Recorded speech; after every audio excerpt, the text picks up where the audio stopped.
খাবারে যেকোনো কিছুকেই একটু ভালো করে বুদ্ধি খাটিয়ে রান্না করলে একটা সামান্য রান্নাও অসামান্য রূপে মুখের রুচিতে ধরা দেয়। আসসালামু আলাইকুম viewers, welcome back to Afrins কুকিংয়ে আপনাদের সবাইকে আবারও স্বাগতম জানিয়ে শুরু করছি আমার আরও একটি নতুন ভিডিও। আজকের ভিডিওতে থাকছে কচুরছড়ি ও ট্যাংরা মাছের টক ঝোল। তো এই জন্যই একটি কড়াইতে ১.৫ টেবিল চামচ পরিমাণের তেল দিয়ে এটা আমি প্রায় ৩ বা ৪টি পেঁয়াজ কুচি দিয়ে একটু নেড়ে চেড়ে ভেজে নিচ্ছি। তারপর সামান্য পরিমাণের পানি আমি এখানে দিয়ে দিয়েছি।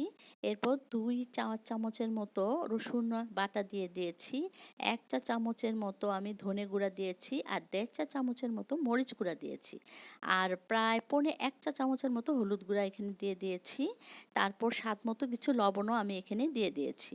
আর ১ চা চামচের মতো আমি ভাজা জিরার গুঁড়াও এখানে দিয়ে দিচ্ছি। প্রথমেই আমি জিরার গুঁড়াটা দিয়ে দিচ্ছি।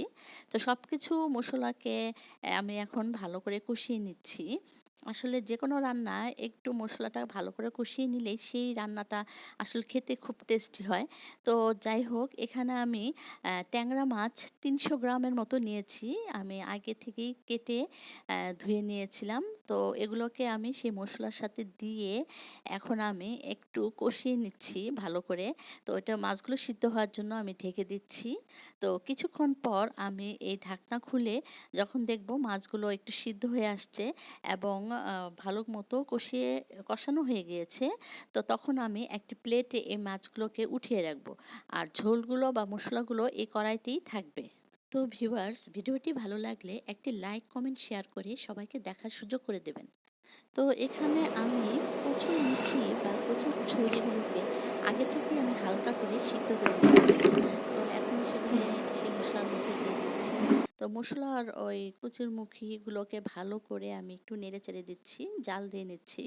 তো আমি একটু ঢেকে দিচ্ছি যাতে ভালো করে এটা জাল হয়। কিছুক্ষণ জাল দিয়ে তারপর ঢাকনা খুলে আমি আবারও কচুরমুখী বা ছড়িগুলোকে একটু নেড়ে চেড়ে দিচ্ছি। এরপরে আমি যেহেতু এটা ঝোল রান্না করব, তাই এতে আমি প্রায় ২ থেকে ২.৫ মগের মতো আমি এখানে পানি দিয়ে দিচ্ছি। নরমাল ঠান্ডা পানি আমি দিয়েছি, নরমাল পানি। তো ভিউয়ার্স, যারা ফেসবুক থেকে দেখছেন তারা আমার এই পেজটিকে বা এই ছোট্ট পেজটিকে লাইক দিয়ে বা ফলো করে ফলোতে ক্লিক করে আমার পাশে থেকে আমাকে উৎসাহ প্রদান করবেন। তো এখন রান্নায় চলে যাচ্ছি। এখানে আমি যেহেতু টক ঝোল করব, তাই আমি আমার ফ্রোজেন মানে ফ্রিজে রেখে দিয়েছিলাম। আমি আগে থেকেই কিছু জলপাই ফ্রোজেন করে রেখেছিলাম। সেই ২ টা জলপাই আমি এখানে নিয়েছি, কেটে নিয়েছি। তো ওগুলোকে আমি দিয়ে আরও দিয়েছি। কিছুক্ষণ তরকারিটাকে ঢাকনা দিয়ে ঢেকে আমি আরও কিছুক্ষণ জাল দিয়ে নিচ্ছি।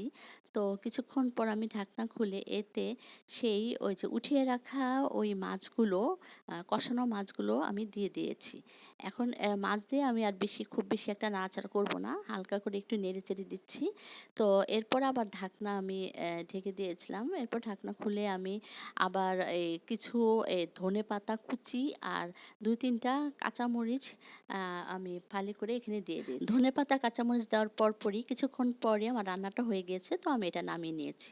জলপাই দিয়ে কচুরছড়ি বা কচুরমুখী ও ট্যাংরা মাছের টক ঝোল মুখে রুচি ফিরে আসবে আর এক থাল ভাত নিমিষেই শেষ হয়ে যাবে।